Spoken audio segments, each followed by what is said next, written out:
السلام علیکم ورحمۃ اللہ وبرکاتہ۔ الحمد للہ رب العالمین والصلاة والسلام علی سید الانبیاء والمرسلین وعلی آلہ واصحابہ اجمعین، اما بعد۔ قال اللہ تبارک وتعالی فی کلامہ المجید والفرقان الحمید، اعوذ باللہ من الشیطان الرجیم، بسم اللہ الرحمن الرحیم۔ حامیم والکتاب المبین، انا انزلناہ فی لیلۃ مبارکۃ انا کنا منذرین، صدق اللہ العظیم۔ اللہم صلی وسلم وبارک علی سیدنا محمد وبارک وسلم، اللہم صلی وسلم وبارک علی سیدنا محمد وبارک وسلم، اللہم صلی وسلم وبارک علی سیدنا محمد وبارک وسلم۔ معزز سامعین کرام، محترم بزرگوں اور دوستو، گھروں میں بیٹھ کر سننے والی معزز خواتین اسلام، آپ سبھی اس بات سے بخوبی واقف ہیں کہ آج شعبان المعظم کی 15ویں رات ہے، جس کو ہم اور آپ شب برات کے نام سے جانتے ہیں۔ اس رات کے کئی نام علماء کرام نے کتابوں میں لکھے ہیں۔ ایک نام لیلۃ البراءت بھی ہے، ایک نام لیلۃ المغفرہ بھی ہے کہ یہ رات مغفرت کی رات ہے۔ کسی نے لیلۃ العتق بھی لکھا ہے کہ یہ رات جہنم سے آزادی کی رات ہے۔ اس رات کی فضیلت احادیث شریفہ میں موجود ہے، لیکن قرآن مجید میں اس رات کی فضیلت کے سلسلے میں قرآن مجید میں کوئی آیت موجود نہیں۔ لیکن اس کا یہ مطلب نہیں ہے کہ قرآن مجید میں اس کی فضیلت کی آیت موجود نہ ہو تو یہ رات فضیلت والی نہ ہو، بلکہ قرآن مجید میں اگر موجود نہ ہو تو حدیث شریفہ میں موجود ہو تو یہ بھی مانا جائے گا کہ فضیلت والی رات ہے۔ لگ بھگ 10 صحابہ کرام رضوان اللہ علیہم اجمعین سے اس رات کی فضیلت ثابت ہے۔ ہاں، ہو سکتا ہے کہ ایک دو احادیث اس سلسلے میں ضعیف بھی ہو، لیکن بعض محدثین نے ان احادیث کو بھی حسن لکھا ہے۔ حسن کا مطلب یہ ہوتا ہے کہ بہتر ہے یہ حدیث بھی فضیلت کے لیے۔ لیکن سب سے بڑی بات یہ ہے کہ یہ رات ایک ایسے مہینے میں موجود ہے جس مہینے کی فضیلت صحیح حدیث سے ثابت ہے، اور وہ کون سا مہینہ ہے؟ شعبان المعظم کا مہینہ۔ شعبان المعظم کا مہینہ فضیلت والا مہینہ ہے۔ اما جان حضرت عائشہ رضی اللہ تعالی عنہا کی مشہور حدیث ہے، آپ نے کئی مرتبہ اس کو بیانات میں سنا ہوگا کہ نبی کریم صلی اللہ علیہ وسلم کے بارے میں فرماتی ہے کہ میں نے نبی کریم صلی اللہ علیہ وسلم کو رمضان المبارک کے علاوہ کسی اور مہینے میں دیکھا اگر روزہ رکھتے ہوئے تو وہ شعبان المعظم کا مہینہ ہے۔ اس سے زیادہ روزے کسی اور مہینے میں آپ نہیں رکھا کرتے تھے۔ تو یہ فضیلت کے لیے بہت بڑی بات ہے شعبان المعظم کی۔ آج میں آپ کے سامنے 4 باتوں کا خلاصہ بیان کرنے والا ہوں۔ زیادہ ٹائم اور زیادہ وقت بھی نہیں لگے گا، بالکل چند منٹوں میں ان باتوں کا خلاصہ بیان کیا جائے گا، کیونکہ یہ رات اصل میں عبادت کی رات ہے، اور عبادت کرنے کے لیے ایسے مجموعی طور پر اور اجتماعی طور پر جمع ہو کر عبادت کرنا بھی مناسب نہیں ہے۔ انفرادی طور پر اپنی اپنی عبادت لکھی گئی ہے اور یہی صحیح ہے۔ اس لیے 4 باتوں کا خلاصہ میں آپ کے سامنے بیان کروں گا۔ اگر آپ اس کو ذہناً سمجھ کر کوشش کر لیں سمجھنے کی تو آپ کے لیے بالکل یہ ایسا فائدہ ہے جو بغیر اجرت اور بغیر بدلے کے ہے۔ کسی چیز کو خریدنے کے لیے پہلے پیسہ انویسٹ کرنا پڑے گا، بعد میں وہ فائدہ مند چیز ملے گی۔ یہ آپ کے سامنے 4 ایسی باتوں کا خلاصہ بیان کیا جائے گا جو بالکل مفت رہے گا۔ اس میں سب سے پہلی بات ہم یہ جانیں گے کہ لیلۃ البراءت کی فضیلت کیا ہے۔ دوسری بات یہ جانیں گے کہ اس رات میں کرنے والے کیا کام ہیں، تیسری بات یہ جانیں گے کہ اس رات میں نہیں کرنے والے کیا کام ہیں، اور چوتھی بات یہ جانیں گے کہ اس رات میں کن لوگوں کی مغفرت نہیں کی جاتی۔ بس ان باتوں کا خلاصہ بیان کیا جائے گا اور ہمارا یہ بیان بھی ختم ہو جائے گا۔ سب سے پہلی بات کہ لیلۃ البراءت کی فضیلت کیا ہے، شعبان کی 15ویں رات کی فضیلت، اس کو سمجھنے کے لیے حدیث کو آپ کو سننا پڑے گا۔ ایک مرتبہ نبی کریم صلی اللہ علیہ وسلم اپنے بستر پر آرام فرما رہے تھے اور اما جان حضرت عائشہ رضی اللہ تعالی عنہ آپ کے بازو موجود تھی، اس لیے کہ نبی کریم صلی اللہ علیہ وسلم باری باری ہر ایک زوجہ مطہرہ کے پاس جایا کرتے تھے۔ تو اس وقت اما جان حضرت عائشہ کی باری تھی رضی اللہ تعالی عنہ، اور آپ حضرت عائشہ کے بازو آرام فرما رہے تھے۔ تھوڑی دیر کے بعد، اتنی دیر کے جتنی دیر میں نیند لگ جاتی، آدھا گھنٹہ ہو 1 گھنٹہ ہو، اتنی دیر کے بعد حضور اکرم صلی اللہ علیہ وسلم اپنے بستر سے اٹھے اور اٹھ کر جنت البقیع میں تشریف لے گئے۔ اب اما جان حضرت عائشہ رضی اللہ تعالیٰ عنہ کی آنکھ کھلی، بیدار ہوئی، دیکھا کہ حضور بازو موجود نہیں ہے۔ آپ ڈھونڈنے کے لیے باہر نکلے۔ اس وقت تو کوئی روشنی کا کوئی سوچ وچار بھی نہیں کر سکتے تھے کہ بھائی ایک لائٹ لگی ہو اور عورت باہر نکلے اور وہ نظر آ جائے، اندھیرا ہوا کرتا تھا۔ وہی اگر کسی کے پاس چراغ ہو گھر میں موجود یا وہی چاند کی روشنی، اسی سے بس سہارا لیا جائے۔ اما جان حضرت عائشہ رضی اللہ تعالیٰ عنہ گھر کے باہر نکلی، اللہ کے رسول صلی اللہ علیہ وسلم کو ڈھونڈتی رہی۔ کئی دیر کے بعد آپ کی نظر پڑی کہ آپ جنت البقیع میں موجود ہیں اور وہاں پر دعا فرما رہے ہیں۔ اور تھوڑی دیر کے بعد جب دعا ختم ہوئی، نبی کریم صلی اللہ علیہ وسلم قبرستان جنت البقیع سے تشریف فرما تھے۔ اما جان حضرت عائشہ رضی اللہ تعالیٰ عنہ آپ سے پہلے گھر میں آ گئی، اور آنے کے بعد نبی کریم صلی اللہ علیہ وسلم سے پوچھا کہ آپ کہاں تشریف لے گئے تھے؟ دل میں یہ خیال آیا تھا کہ آج تو میری باری تھی کہ کسی زوجہ کے پاس تو نہیں گئے، دل میں یہ خیال تھا، لیکن جب دیکھے تو سمجھ گئے۔ اللہ کے رسول صلی اللہ علیہ وسلم نے فرمایا، اے عائشہ کیا تم کو معلوم ہے آج کون سی رات ہے؟ اللہ کے رسول صلی اللہ علیہ وسلم نے فرمایا، آج کی رات شعبان کی 15ویں رات ہے، لیلۃ النصف من شعبان، آج شعبان کی 15ویں رات ہے، اور اس رات میں اللہ تبارک و تعالی گناہوں کو معاف فرما دیتے ہیں، اور جو بندے اس دنیا میں ہیں یا دنیا سے رخصت کر گئے ہیں ان لوگوں کی مغفرت کر دیتے ہیں۔ اس لیے میرا دل یہ چاہا کہ میں جنت البقیع میں پہنچوں اور ان تمام مردے جو قبرستان میں تدفین ہیں ان لوگوں کے لیے دعائے مغفرت کر دوں، اس لیے کہ اللہ تبارک و تعالیٰ اس رات میں، ایک اور حدیث میں آتا ہے کہ اللہ تبارک و تعالیٰ پہلے آسمان پر آتے ہیں۔ پہلے آسمان پر آنے کا مطلب یہ نہیں ہے کہ آپ وہاں سے یہاں تک تشریف لے گئے، پہلے آسمان پر آنے کا مطلب یہ ہے کہ آپ بندوں کے اتنا قریب ہو جاتے ہیں کہ جو کچھ بندہ مانگے وہ قبول کرنے کے لیے تیار ہے، اور صدا لگاتے ہیں، ہے کوئی مجھ سے معافی مانگنے والا، ہے کوئی مجھ سے روزی مانگنے والا، ہے کوئی مجھ سے عمر میں برکت چاہنے والا، ہے کوئی مجھ سے اپنے ماں باپ کی عمروں میں برکت طلب کرنے والا، ہے کوئی اپنے رزق میں کشادگی مانگنے والا، ہے کوئی اپنے عمر میں، اولاد میں، خاندان میں، مال میں، دولت میں اضافہ مانگنے والا، میں ہوں دینے کے لیے تیار، مانگیے مجھ سے۔ اللہ کے رسول صلی اللہ علیہ وسلم نے فرمایا، اس رات میں اللہ تبارک و تعالی بندوں سے یہ کہتے ہیں، اور جب بندہ کچھ مانگنے کے لیے بیٹھتا ہے اللہ کی بارگاہ میں تو اللہ اس کو قبول فرماتے ہیں، سوائے ان چند لوگوں کے جو آپ کے سامنے آگے بیان کیے جائیں گے۔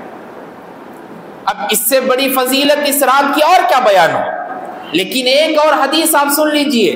اللہ کے رسول صلی اللہ علیہ وسلم نے فرمایا، ترمذی شریف کی روایت ہے، اما جان حضرت عائشہ رضی اللہ تعالیٰ عنہ سے مروی ہے، حضرت جابر بن عبداللہ رضی اللہ عنہ سے مروی ہے، فرماتے ہیں کہ اللہ کے رسول صلی اللہ علیہ وسلم کو آپ نے کہتے ہوئے سنا، اس رات میں اللہ تبارک و تعالی بندوں کے گناہوں کو اتنا معاف کر دیتے ہیں، اتنا معاف کر دیتے ہیں، اتنا معاف کر دیتے ہیں، اگر ان کے گناہ قبیلہ بنو کلب کی بکریوں کے بال کے برابر بھی کیوں نہ ہو۔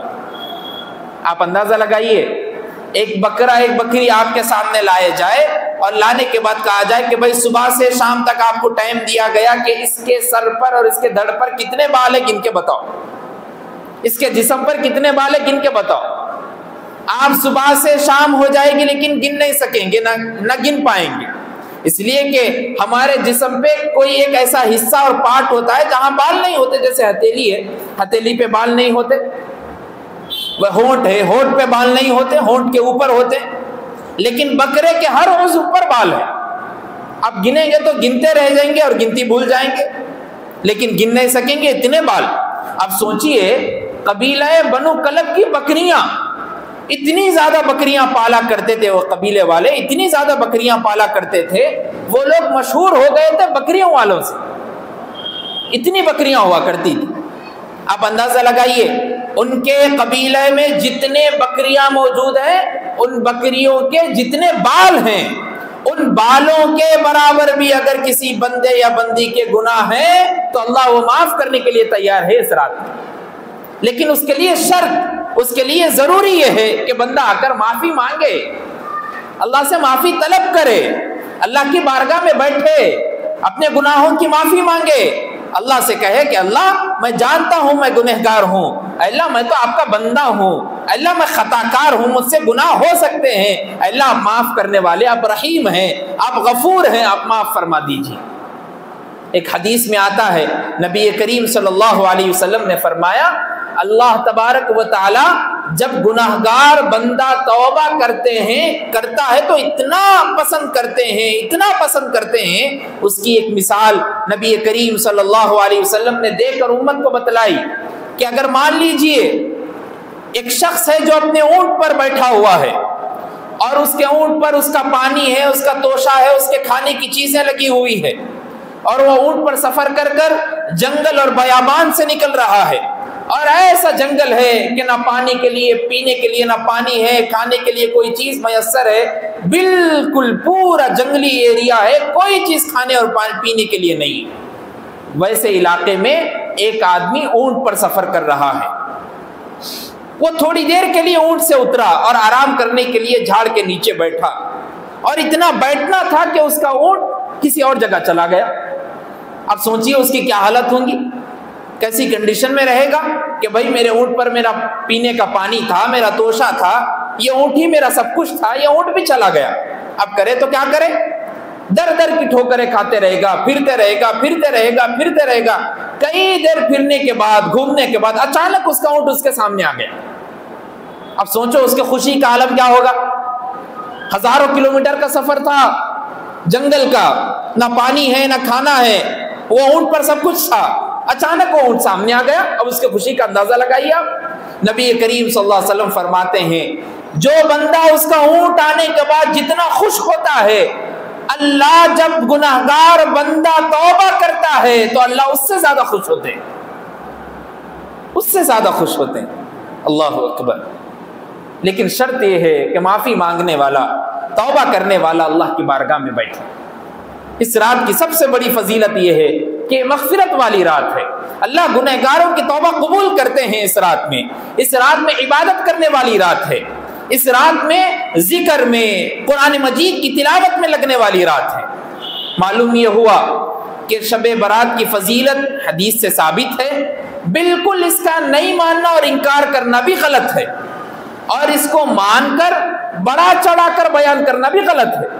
بالکل اعتدالی حالت میں کہ بھائی اس رات کی فضیلت موجود ہے، یہ فضیلت ہے جو حدیث میں بیان ہوئی، ایسے سنا کر اپنے بیان کو ختم کرنا یہ اعتدالی راستہ ہے. اہدنا الصراط المستقیم والی تعلیم ہے. بالکل ایسا بڑھ گئے کہ بڑھتے اتنی اس کے فضائل بیان کر دیے جو حدیث اور قرآن میں موجود نہیں، جو صحابہ کی زندگی میں موجود نہیں. اس کو کہتے ہیں افراط، بڑھ چڑھ کر بیان کرنا. اور اتنا کمی کر دیے، بعض لوگ یہ بھی بول دیتے کہ بھئی شب برات کی کوئی فضیلت ہی نہیں ہے، عام راتوں کی طرح رات ہے. یہ تفریط ہو گئی. نہ شریعت میں افراط ہے نہ تفریط ہے. بڑھ چڑھ کر بیان بھی نہیں کرنا، بالکل کم بھی نہیں کرنا، بالکل معتدل والا راستہ. اہدنا الصراط المستقیم والی تعلیم وہی آپ کے سامنے بیان ہو رہی ہے. جو چند حدیثیں موجود تھی میں آپ کے سامنے بیان کر دی. یہ ہوا ہمارے پہلا کام، شعبان کی فضیلت، شب برات کی خاص طور پر فضیلت.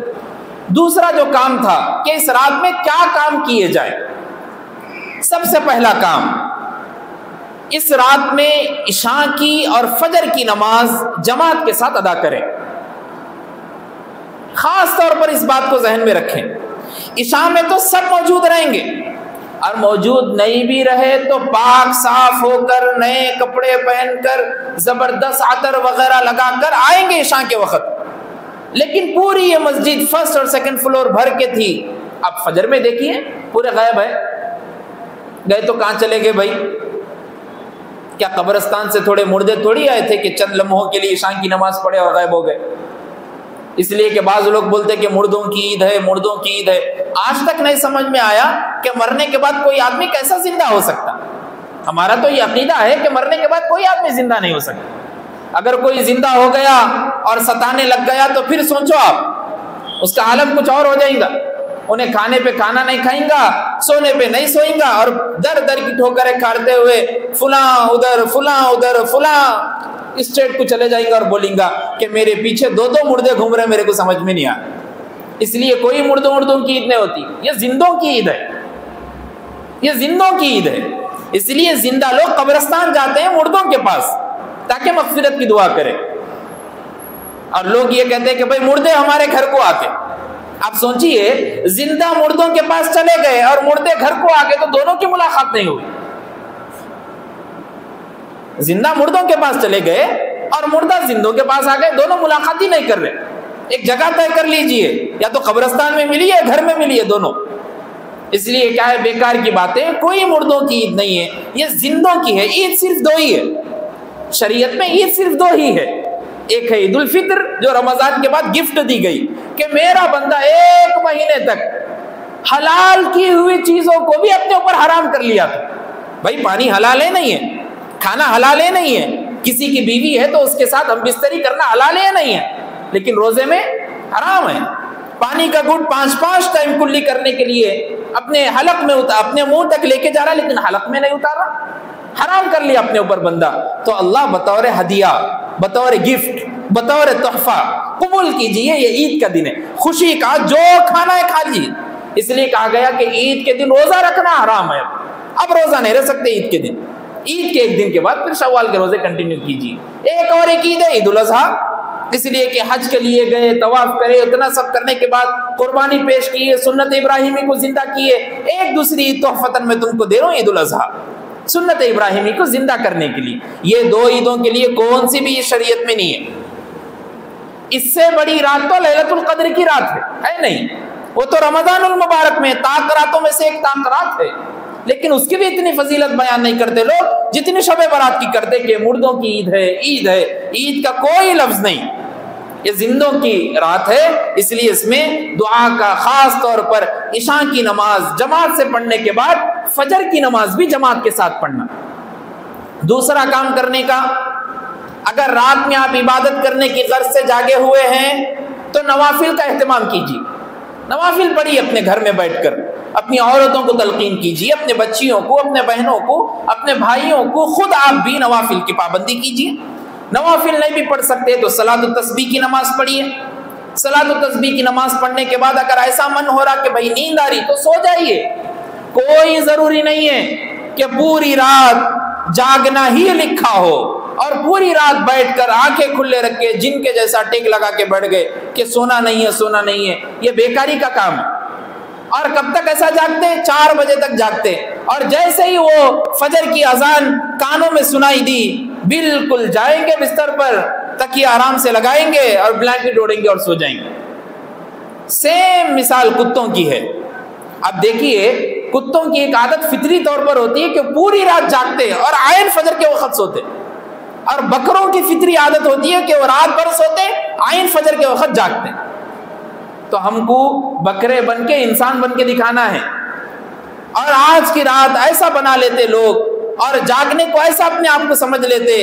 وہ آوارہ کتے جو گلیوں میں پھرتے رہتے وہ بھی سمجھتے کہ آج میرا بھائی میرا کام کر دے رہا، میں تھوڑا چبوترے پہ بیٹھ کے سو جاتا ہوں، اس لیے کہ انہیں پوری رات جاگ کے پوری گلی کی حفاظت کرتے رہتے، ادھر سے ادھر، ادھر سے ادھر، ادھر سے ادھر۔ وہ گلی میں رہنے والے، بستی میں رہنے والے لوگ بھی پریشان ہو جاتے، نیند نہیں آ رہی، اس کو خود بھی نہیں آ رہی اور خود بھی نہیں سو رہا اور دوسروں کو بھی سونے نہیں دے رہا۔ اور جاگنے کی تو یہ عادت بنا لی ہے، اللہ اکبر اللہ اکبر، کھانے اور پینے کے لیے اتنی دور کا سفر کرتے، اتنی دور کا سفر کرتے، ماں باپ سے چھپ چھپا کر، ماں باپ سے کچھ اور بول کر اتنی دور نکل جاتے، ماں باپ تو انتظار میں رہتے، اور دوسرے دن 4-5 گھنٹوں کے بعد خبر آتی کہ آپ کے بیٹے تو فلائی اوور پر، برج پر گر کر وہیں ایکسیڈنٹ ہو کر 3 کے 3 مر گئے۔ اب ماں باپ کرے تو کیا کرے؟ ماں باپ کی بھی لاپرواہی ہے سب سے بڑی، دینے کی ضرورت ہی نہیں تھی گاڑی کی چابی، لیکن دے دیے، اور یہ بچے نکل گئے آوارہ کرنے کے لیے، اور آوارہ گردگی کرتے کرتے پوری رات جاگتے جاگتے خود بھی تکلیف میں، دوسروں کو بھی تکلیف میں۔ ماں کو تو نیند نہیں آئے گی، باپ تو سو نہیں سکے گا، اس لیے کہ اس کا چشم و چراغ، اس کے آنکھوں کا نور، دل کا سرور، چاند کا ٹکڑا گھر سے باہر ہے، اس کو کہاں سے نیند آئے گی، اس کو کہاں سے راحت محسوس ہوگی؟ وہ جب آئے گا، دکھے گا نور نظر، تو خود بخود وہ بھی سو جائے گی اپنے گھر میں۔ اس لیے معزز بچوں، دوستوں، نوجوانوں، سننے والی و خواتین، اپنے گھروں میں اپنے بچوں کی حفاظت کیجیے، باہر نکلنے کی ضرورت نہیں۔ آج کی رات عبادت کی رات ہے۔ عبادت کا مطلب یہ نہیں ہے کہ گلی اور چوراہوں اور چبوتروں پر بیٹھ کر عبادت کی جائے، عبادت کا مطلب یہ ہے کہ اپنے گھروں میں بیٹھ کر مصلی اور جانماز بچھا کر عبادت کی جائے۔ صلاۃ و تسبیح بھی نہیں پڑھیں گے تو خاص طور پر قرآن مجید کی تلاوت کا اہتمام کیجیے، 1 پارہ پڑھیے، 4 پارے پڑھیے، 2 پارے پڑھیے، جتنے ہو سکے اتنے پارے پڑھیے۔ وہ بھی نہیں کر سکتے تو سبحان اللہ، الحمدللہ تسبیح لیجیے اور ذکر کرتے ہوئے بیٹھیے۔ اگر وہ بھی نہیں کر سکتے تو سب سے بہترین کام آرام کیجیے۔ آرام کرنے کے بعد الارم لگائیے 3 ساڑھے 3 کا، اور بالکل اٹھ جائیے تہجد کے وقت، اور تہجد کی نماز پڑھیے، اور تہجد کی نماز پڑھ کر اب روئیے امت کے واسطے، خود کے واسطے، خود کے گناہوں کی معافی مانگیے اللہ کے بارگاہ میں۔ یہ ہے اصل عبادت، ایسا کرنا ہے عبادت۔ یہ ہم کرنے والے کام جو آپ کو بتائے اس پر عمل کیجئے، دیکھیے آپ کی رات کتنی سہانی گزرے گی، آپ کے اعمال کتنے بہترین رہے گے۔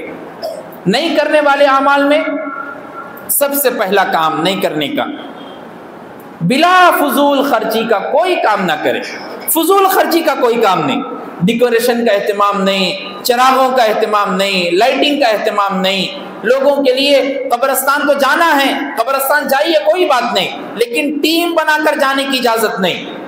اللہ کے رسول صلی اللہ علیہ وسلم، اما جان حضرت عائشہ کی جو ابھی میں آپ کے سامنے روایت پیش کیا، اللہ کے رسول صلی اللہ علیہ وسلم حضرت عائشہ کے آرام کرنے کے بعد، سونے کے بعد خود اکیلے اٹھ کر گئے، ورنہ ہو سکا تو عائشہ رضی اللہ تعالیٰ عنہ کو بول کے جا سکتے تھے، وہ بھی نہیں ہوا تو خود صحابہ کو جگا کے لے کے جا سکتے تھے، وہ بھی نہیں ہوا تو دوسرے دن صحابہ کے سامنے مجلس میں یہ کہتے تھے کہ دیکھو میں کل رات قبرستان جا کر آیا ہوں، لیکن نہیں، کسی سے نہیں کہا، آپ اکیلے خود گئے، مغفرت کی دعا کی، پھر اپنے گھر کو واپس تشریف لائے۔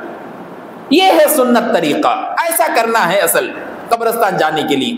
4-5 لوگوں کو بلا لیے، ٹیم بنا کر جا رہے قبرستان میں، جانے سے پہلے فضول خرچی کرنے کے لیے شکر لے لیے، میٹھی میٹھی چیزیں لے لیے اور لے کے قبرستان جا رہے، اور سوچ یہ ہے کہ بھئی یہ شکر لے کے جاؤں گا، میٹھی چیز لے کے جاؤں گا تو وہاں پر لوگ جب میں قبر پر اس کو چھڑکوں گا تو چیونٹیاں آ کے کھائیں گی، اس کا ثواب بھی میرے کو ملے گا۔ یہ بیکاری کی باتیں ہیں، چیونٹیوں کو کھلانا آپ کا کام نہیں ہے، اللہ بیٹھے ہوئے، اللہ سب کچھ کر لیں گے، یہ مخلوق کا کام اللہ کو دے دیجیے۔ آپ اگر اتنا ہی ہے، تھوڑا میٹھا لا کے اپنے جسم پر لگا لیجیے اور کہیے کہ بکوڑوں کے لیے میں انتظام کر کے رکھا، دیکھیں گے ہمت والے نہیں آپ۔ اگر اتنا ہی ہے، آپ کے بستر پر 4 طرف شکر ڈال دیجئے اور دعوت دیجئے لال چونٹیوں کو کہ آئیے آپ کے لیے میں تشریف، پورا دسترخوان بچھا کے رکھا۔ یہ بیکاری کی باتیں ہیں، یہ سب من گھڑت بدعات ہے، یہ بیجا رسومات ہے، یہ صرف لوگوں نے گھڑ لیا، اور لوگ گھڑتے گھڑتے اتنا عادی ہو گئے، اتنے عادی ہو گئے، اچھے اچھے پڑھے ہوئے لوگ، اچھے اچھے پروفیسرز، اچھے اچھے ڈگریاں، اچھی اچھی تعلیم یافتہ پڑھے ہوئے لوگ، اچھے اچھے کالج یونیورسٹی سے پڑھنے والے لوگ، اچھے اچھے علماء، حفاظ، مدرسے سے فارغین بھی ان باتوں میں ملوث ہو گئے، نہ دین ان کو بالکل پتا، نہ شریعت کا کوئی لحاظ، نہ قرآن میں اس کا ثبوت، نہ حدیث میں اس کا ثبوت، نہ صحابہ کی زندگی کا کوئی عمل، نہ تابعین کا کوئی عمل، نہ اولیاء کا کوئی عمل، نہ بڑوں کا کوئی عمل، نہ اسلاف کا کوئی عمل، بالکل کون سی کہاں سے بات لے کے آ گئی واللہ عالم، اس کو ایک شروعات میں لگا لیے اور چلتے چلتے یہاں تک پہنچ گیا کہ چھوٹے چھوٹے بچوں کے ہاتھ میں بھی پھول، شکر وغیرہ کی پرنیاں دے کر قبرستان میں لے جاتے ہیں، تاکہ وہ بچے آگے جوانی میں جا کر ان کو یہ سمجھائیں کہ میرے ابا میرے کو دیے تھے، میں بھی اپنے بچوں کو دوں گا۔ معزز دوستو، یہ بالکل غلط بات ہے، یہ بالکل بدعات ہے، ان سے بچے رہنا ضروری ہے۔ یاد رکھیے، سنت جو ہے انٹرنیشنل ہوتی، بدعت جو ہے نیشنل ہوتی۔ آپ جا کے کسی سعودی میں، دبئی میں، ترکی میں جا کر کہیں گے کہ بھئی ہم شب برات کو مردوں کی رات مانتے، ہم شب برات میں یہ تسلیم کرتے کہ وہاں قبر پہ ڈالنے کے بعد چونٹیاں آ کے کھائیں گی، تو لوگ آپ کے اوپر ہنسیں گے، اس لیے کہ کوئی حدیث ہم نہ پڑھے نہ کبھی سنے۔ یہ تو بالکل نئی بات کہہ رہے۔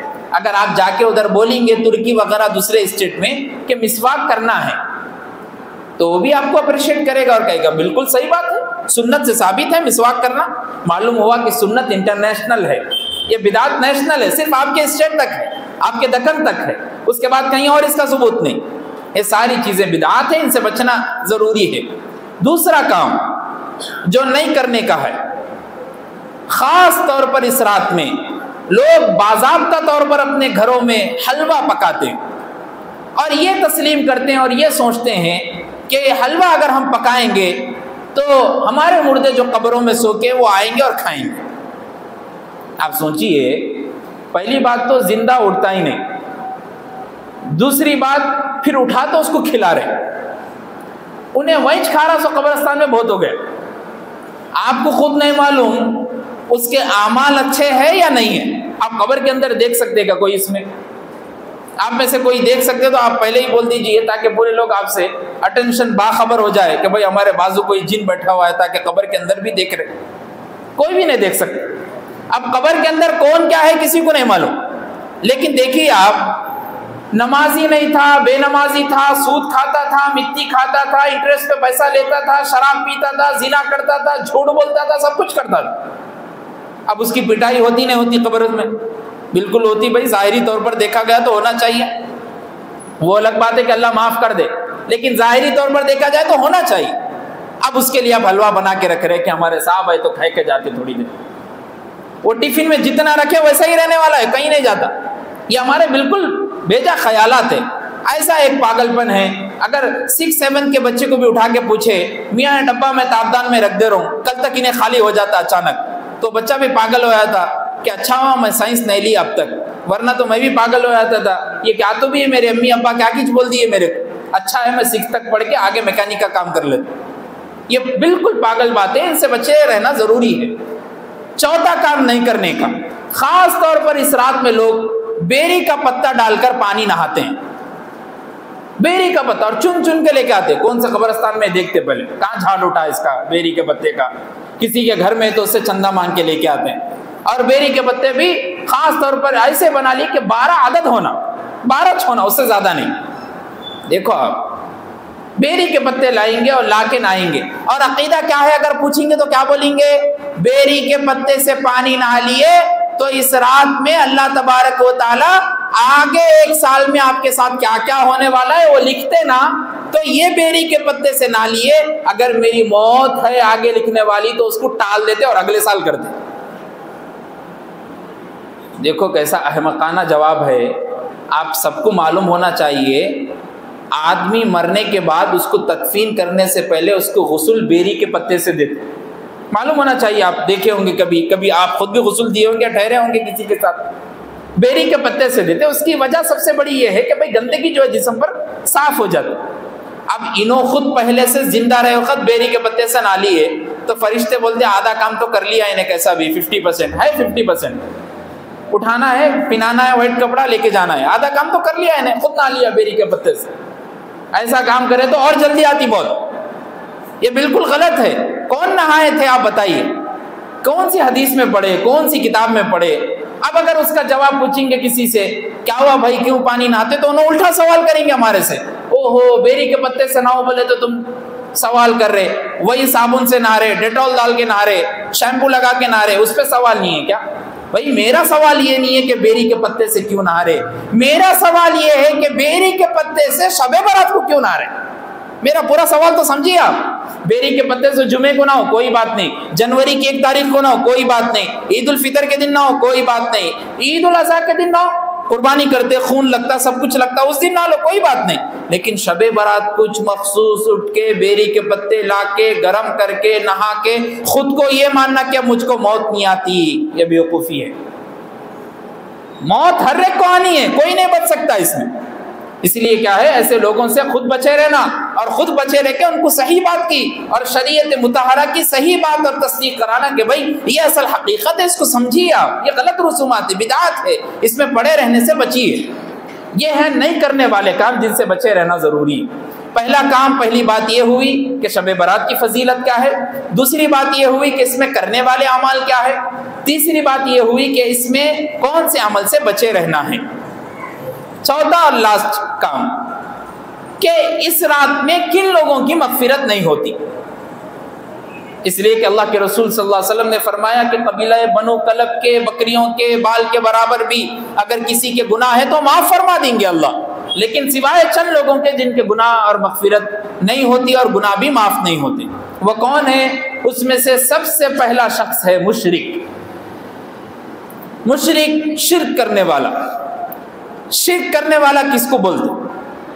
پہلے یہ سمجھیے کفر اور شرک میں کیا فرق ہے، یہ بھی اپنے پاس نالج رہنا ضروری ہے۔ بہت سارے آپ کو غیر مسلم بھی یہ سوال کریں گے کہ بھائی آپ ہم کو کافر بولتے، کافر بولتے، اصل کافر کا مطلب کیا ہے ذرا بتاؤ، مشرک کا مطلب کیا ہے ذرا بتاؤ۔ نان مسلم کوئی سوال کرے تو اس کا جواب بھی دے سکنا صحیح سے، اتنا تو نالج رہنا ہمارے پاس۔ ہم اسلامی ماحول میں جنمے، اسلامی ماحول میں پیدا ہوئے، اسلامی ماحول میں ہماری پرورش ہو رہی، اسلامی ماحول میں ہم بڑے ہوئے، بڑے ہو کے جوان ہو گئے، بچے ہو گئے، لیکن اتنی تھوڑی معلومات نہیں ہے تو پھر بیکار ہے۔ اس لیے کافر اور مشرک میں فرق سمجھیے۔ کافر کہتے ہیں جو خدا کو مانتا ہی نہیں، خدا کے علاوہ کسی اور کو مان لیتا، اس کو کافر کہتے ہیں۔ مشرک کہتے ہیں خدا کو ماننے کے ساتھ ساتھ بھی کسی اور کو خدا بنا لے۔ اللہ اکبر۔ اللہ کافر کو تو معاف کر سکتے لیکن مشرک کو کبھی نہیں۔ اس لیے یاد رکھیے، قل هو اللہ احد اللہ الصمد لم یلد ولم یولد ولم یکن له کفوا احد۔ اللہ کے برابر کوئی نہیں ہو سکتا، اللہ اکیلے ہیں، اللہ بے نیاز ہیں، نہ ان کی کوئی اولاد ہے، نہ ان کو کسی نے پیدا کیا ہے، ان کے برابر کوئی نہیں ہو سکتا دنیا میں۔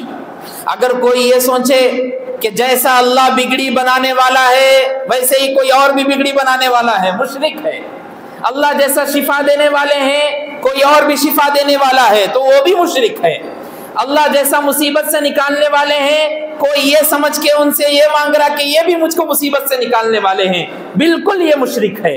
اگر کوئی یہ مانگ رہا کہ جیسا اللہ میرے مال میں، میری اولاد میں، میرے خاندان میں برکتیں دیتا ہے ویسے ہی یہ بھی میرے خاندان میں، میرے مال میں، میری آل و اولاد میں برکتیں دیتا ہے، یہ مشرک ہے، یہ شرک ہے۔ اللہ کبھی معاف نہیں کرتے مشرک کو۔ یہ تو چھوڑ دیے شب برات کی رات، کسی بھی رات میں، کسی بھی دن میں کبھی مشرک کی معافی نہیں ہو سکتی۔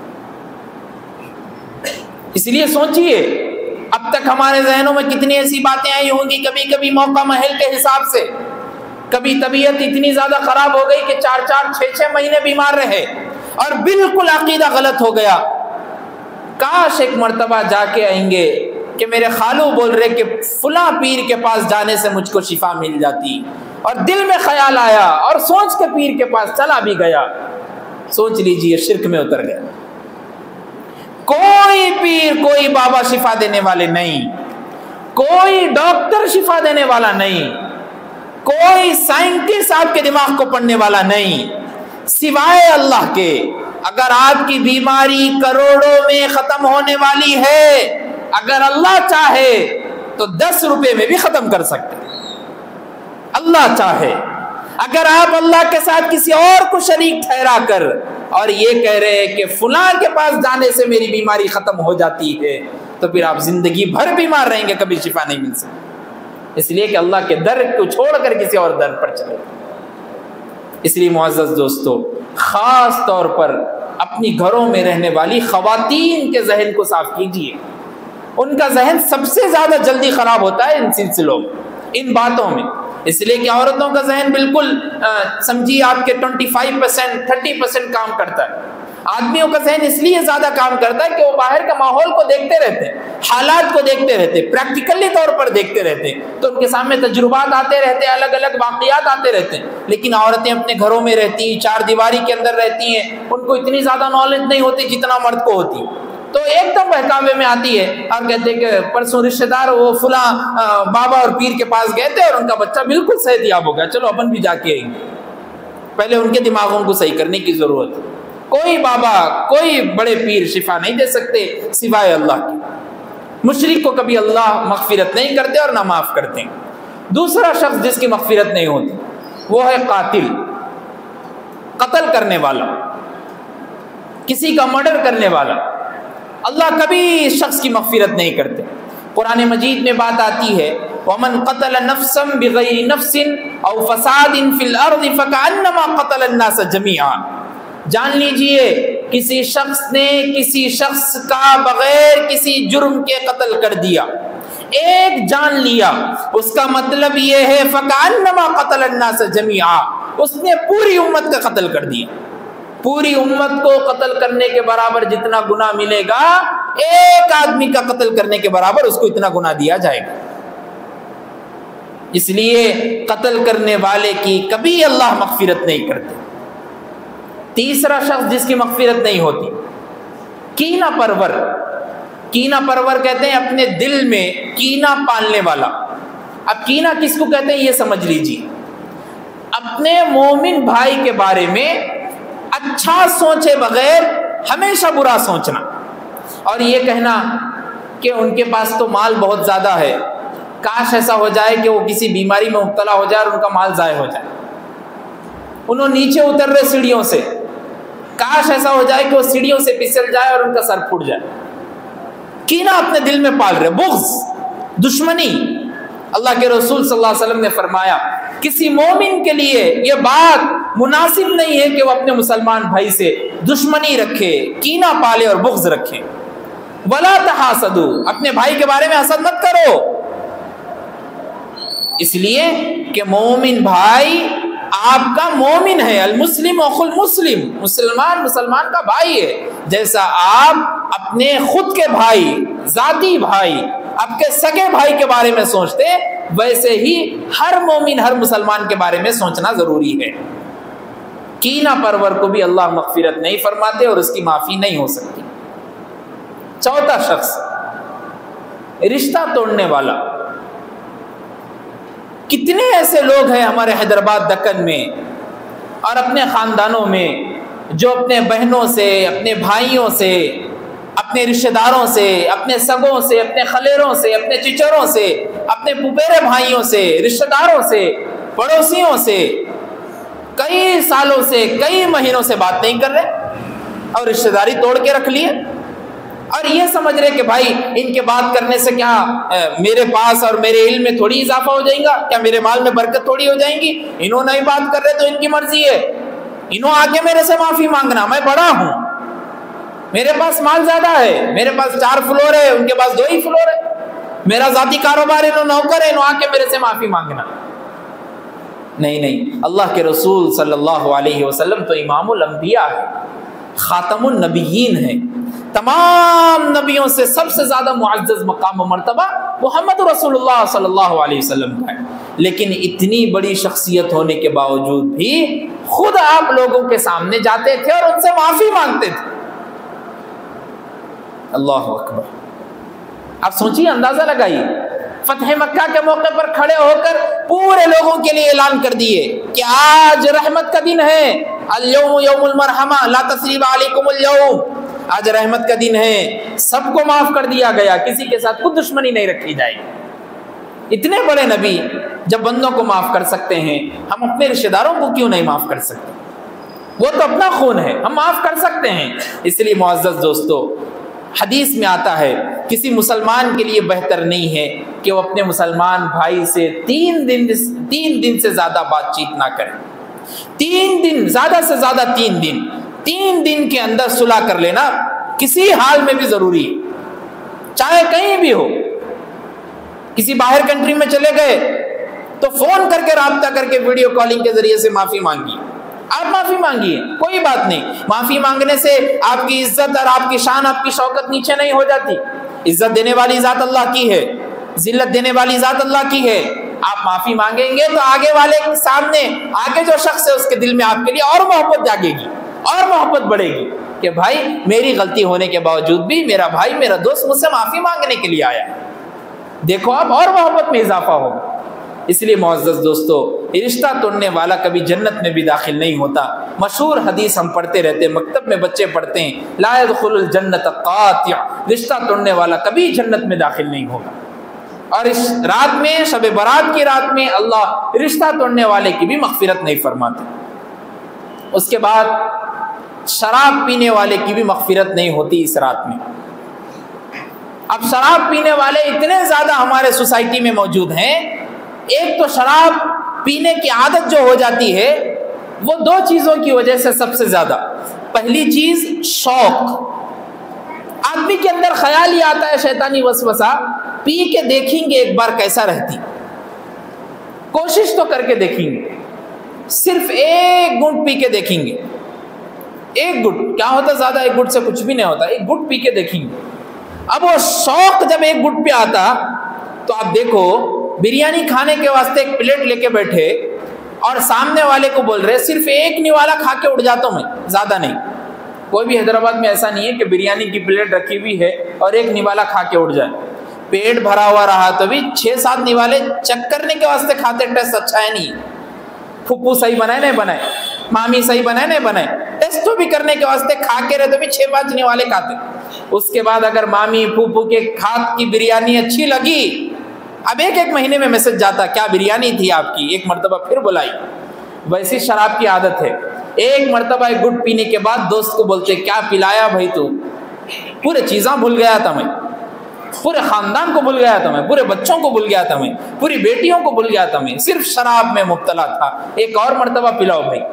اب 2 گھٹ پیا تھا، اب آدھی بوٹل ختم کریں گا، پھر 1 بوٹل ختم کریں گا، اور جب خود شراب پی لیں گا پورے لت پڑ جائیں گی شراب کی. اس کی وجہ سے خاندان تو تباہ ہوتا ہی ہوتا، بچیوں کے رشتے بھی نہیں ہوتے، بچوں کے رشتے بھی نہیں ہوتے. اب بچی کے لیے کوئی دیکھنے آئیں گے تو باپ کو پہلے دیکھیں گے، باپ کیا کام کرتے ہیں، معلوم ہوا باپ تو پیوٹ ہے، شرابی ہے. نہیں بھائی، ہم گھر میں نہیں کر سکتے رشتہ. وہ بچی جو حسین اور خوبصورت اور جمیلہ ہے، جس کے اندر حسن کوٹ کوٹ کا بھرا ہوا ہے، لیکن کوئی بچہ رشتے کے لیے آ رہا تو باپ کو دیکھ کے چھوڑ دے رہا. آپ سوچئے، بیٹیوں کے رشتے عمر بڑھتی جا رہی اور رشتے نہیں ہو رہے. اس کی وجہ یہ ہے کہ باپ کی عادت صحیح نہیں ہے. باپ شرابی ہے، جماری ہے، جواری ہے، جوا کھیلنے والا ہے، شراب میں پڑھ پڑھ کر پورا چبوترے پہ رات نکالنے والا ہے، لوگوں کو گالیاں دینے والا ہے. یاد رکھیے، شراب پینے والا شراب تو پی لے گا لیکن اس کے دل میں ایمان نہیں رہے گا، ایمان ضائع ہو جائے گا دل سے. جب تک شراب کی وہ عادت اس کے دل میں ہے اور جسم میں شراب کے قطرے باقی ہے، جب تک اس کے اندر ایمان کبھی نہیں آ سکتا. اس لیے جو اپنے خاندانوں میں شراب پینے والے ہیں ان کو بھی سمجھانے کی ضرورت ہے. شرابی کی کبھی مغفرت نہیں ہوتی اس رات میں. اور لاسٹ 2 چیزیں باقی رہ گئی. ایک ہے تکبر میں اپنی شلوار کو اپنے ٹخنوں سے نیچے رکھنے والا. مرد کے لیے یہ بات ضروری ہے کہ وہ اپنی شلوار کو، چاہے پائنٹ ہو، چاہے پائجامہ ہو، چاہے شلوار ہو، کچھ بھی ہو، اپنے ٹخنوں سے اوپر رکھنا. اللہ کے رسول صلی اللہ علیہ وسلم نے فرمایا، بخاری کی روایت ہے، ما اسفل من الکعبین من الازار فی النار، ٹخنوں کا جو حصہ کپڑوں سے چھپ جائے وہ جہنم میں ہوگا. اس لیے معزز دوستو، تکبر کی عادت ہے، تکبر کی فطرت ہے کہ وہ دھیرے دھیرے اپنے اندر جذب ہوتی ہے. تکبر اللہ کو نہیں پسند، اور یہ تکبر کی سب سے بڑی عادت ہے. اور نوجوان اس عادت میں ملوث ہے. فیشن دکھانے کے لیے، اپنے آپ کو بہتر بتانے کے لیے اپنے ٹخنوں کو چھپا کر اس کے نیچے پیجامہ اور شلوار اور پینٹ کر دیتے ہیں اور پھرتے رہتے ہیں.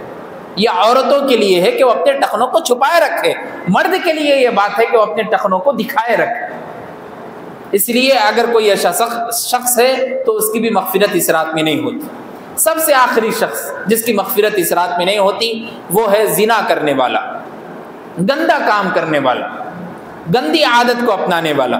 زنا صرف ایک کام کا نہیں ہو سکتا، دونوں کا بغیر شادی شدہ مرد اور عورت کا ملنا زنا کہلاتا ہے، لیکن زنا کی شروعات آنکھ سے ہوتی ہے، کان سے ہوتی ہے، زبان سے ہوتی ہے، ہاتھ سے ہوتی ہے، پیر سے ہوتی ہے۔